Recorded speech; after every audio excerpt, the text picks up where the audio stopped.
ఇగో పాలు ఇగో copy copy copy పాలు పాలు వస్తుంది ఇగో రోడ్డు ఇగో ఇగో ఇగో ఒక ఆయన మొన్న మాట్లాడిండు రోడ్డు పాలు ఉండగా పాలు పోసి పాలు ఎత్తచ్చు బ్రహ్మాండంగా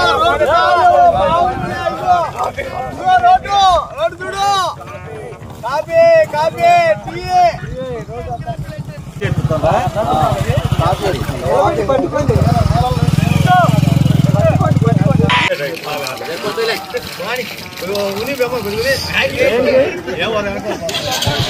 మన ముఖ్యమంత్రి గారు మాటలని ఎక్కడ పెట్టినారు రాష్ట్రంలో రోడ్లు పాలు పోసి ఎత్తే విధంగా ఉన్నాయి. ఇలా పాలు కింద పోతే ఎత్తడానికి రాట్లా ఈ రకంగా ఉన్నాయి, కాపీ అవుతున్నాయి. ఇది పరిస్థితి ఎట్టుంది. ఆయన రోడ్లు ఎక్కడ పెట్టినా బ్రహ్మాండంగా ఉన్నాయి, పాలు పోసి ఎత్తే విధంగా ఉన్నాయని ఆయన అంటాడు.